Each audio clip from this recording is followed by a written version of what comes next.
In the deserts of Arabia, an insurgency war was raging years before I got to France.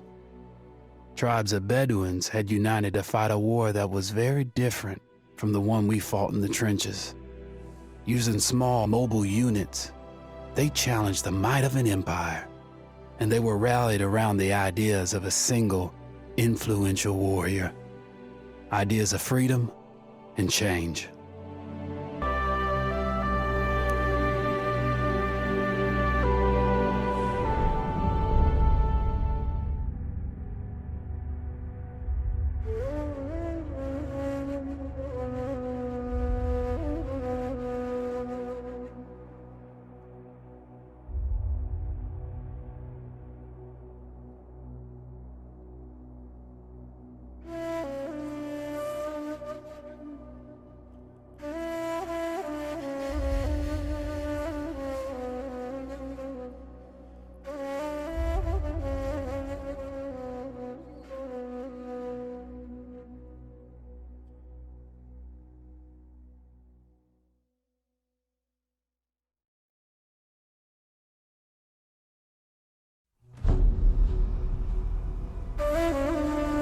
The Arabian Desert, a vast ocean of drifting sands and scorched, sun-baked rocks. Beneath these endless dunes, oil, the lifeblood of our new mechanical century. For more than 400 years, the Ottoman Empire has ruled these lands, controlling all that's to be found here. But the Ottomans do not rule unopposed. Small bands of Bedouin rebels have united to overthrow the empire. They strike without warning and then vanish into the desert. Fighting alongside them is a lone British officer whose exploits have earned him wide renown. The world has taken to calling this man Lawrence of Arabia. In the desert, you rely on good planning, but you also hope for a dash of luck. And luck was with us when we learned of a recently derailed Ottoman train carrying a most interesting piece of cargo.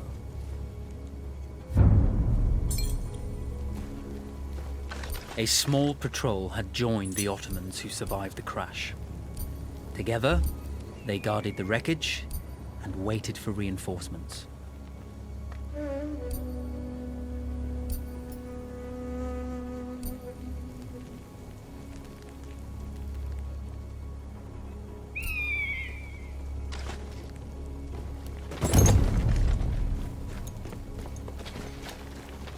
A lone fighter has just one advantage over a large enemy force. A lone fighter can move unseen.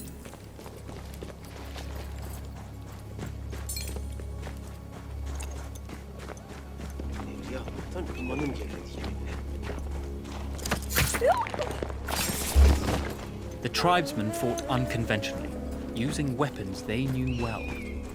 Endurance, individual intelligence, and courage were their primary assets.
After order.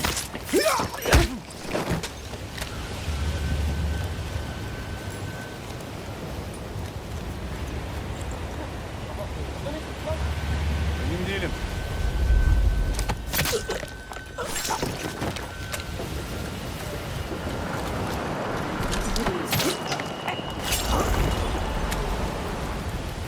When your enemy has better weapons and better equipment than you, steal from your enemy.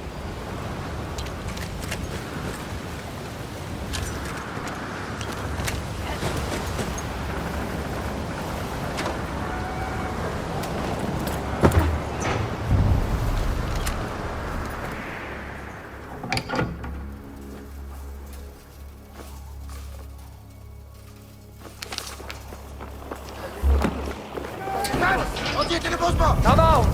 It's over.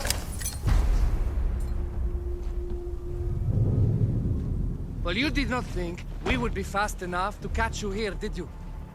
Lawrence of Arabia.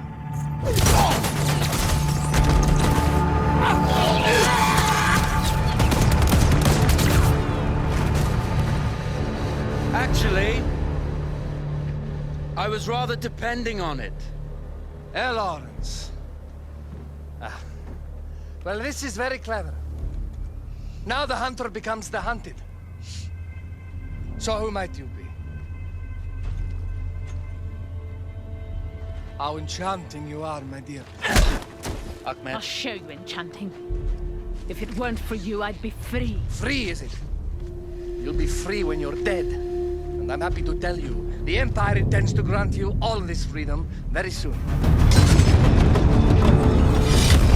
Even now, an engine of destruction scours this desert, obliterating your allies, your families, your homes. Soon there will be nowhere to run. Nowhere to hide. Soon all that you know, and all that you love, will be ashes. You will all be free to die. Oh. Ah, you animal! Zara.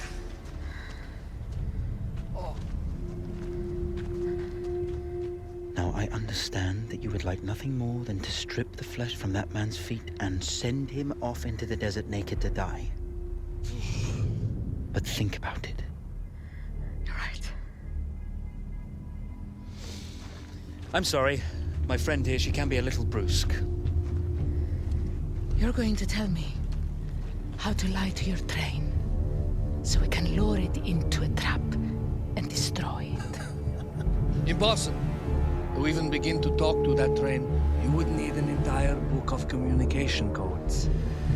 Oh, like this one. You can never stop the progress of machines. One day, the whole world will take your lands and the precious black gold beneath its sands. We shall see, my friend.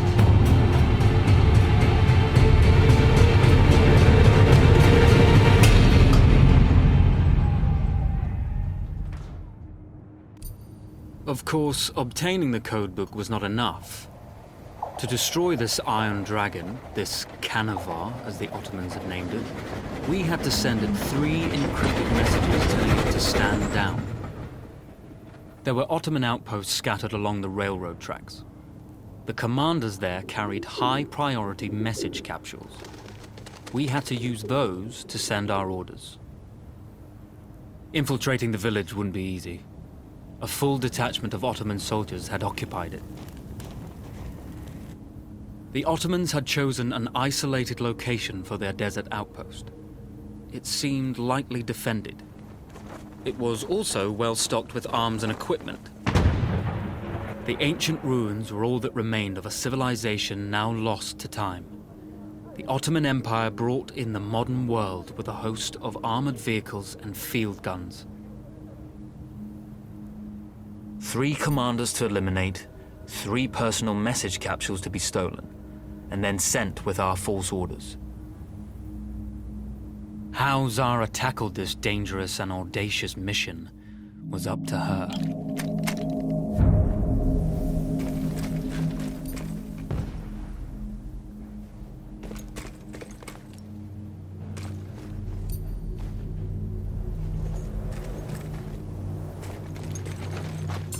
Bedouin treasured their horses, and in return, those animals granted their riders unparalleled speed and mobility.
Single order would be enough. Ottoman protocol required the message to be received in triplicate before the train would acknowledge it as genuine.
trust in Zara's capabilities, but I had complete confidence that she would carry the day.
You see, the message had already been sent, my dear. Though not the message you would have wanted. Lawrence was such a good host. It almost seemed rude to escape. I made sure to note the location of Lawrence's camp, of course. Which means... the train knows too. Twice, you told that train everything was clear. But... I told it exactly where to attack.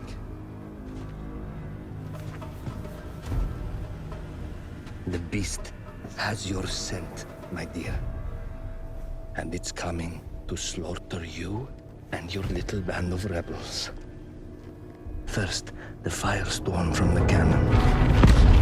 Then, up close with the troops to slaughter any survivors.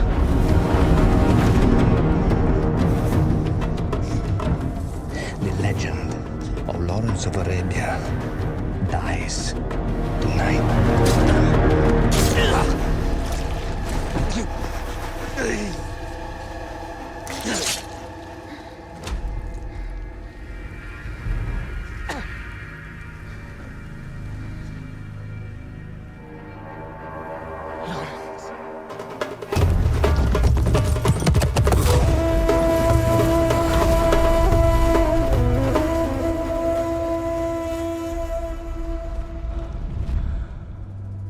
You slipped away just in time.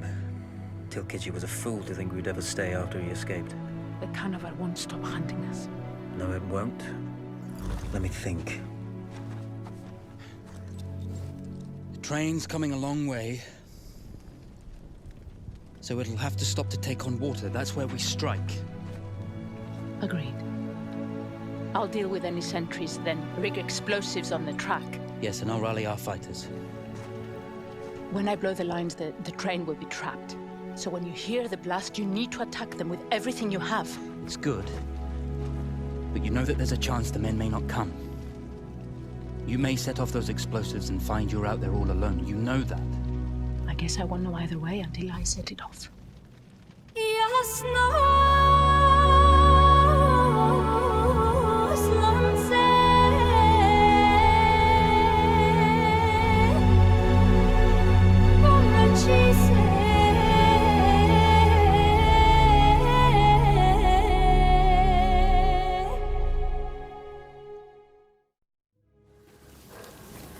Man makes plans and God laughs. As it turned out, the small town where we would ambush the train had a significant enemy presence.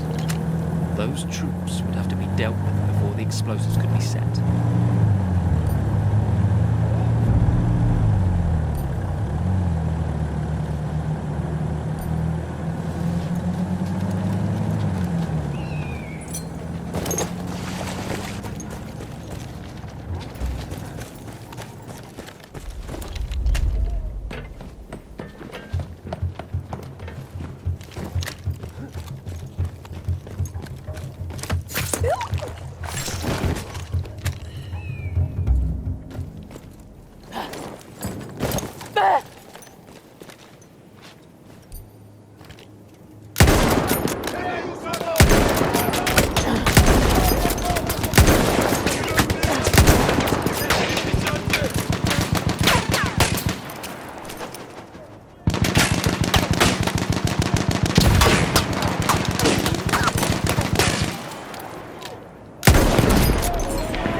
Once Zara secured the town, the trap could be set for the arriving train.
vengeance can be a sweet or bitter brew.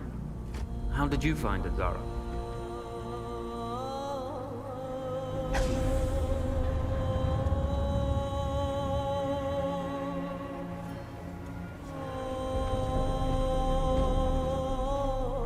And you're right, we do need to think bigger, act bigger. Maybe even the Suez Canal.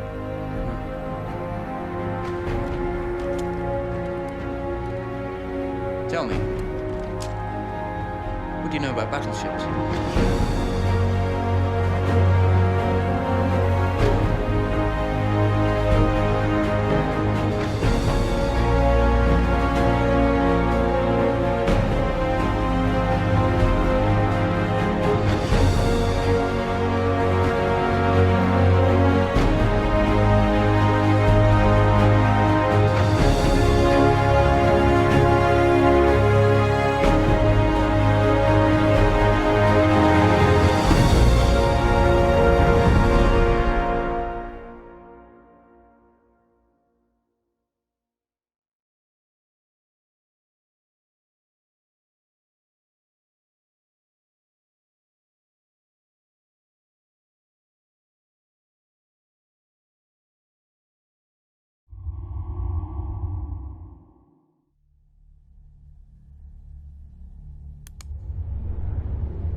One day, all this will be over.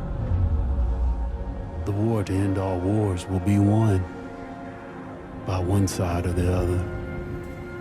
The guns will rust, grass will grow, and there'll be nothing left of any of this. The land will heal itself, as everything does in the end. We'll be long gone by then, but maybe not forgotten. History only remembers 1 in 1,000 of us. Then the future will be filled with stories of who we were and what we did, how we lived, how we fought, and how we died. When this is all over and the war is won, they will remember us. But until that day comes, we will stand. We will look death in the eye. And we will fight.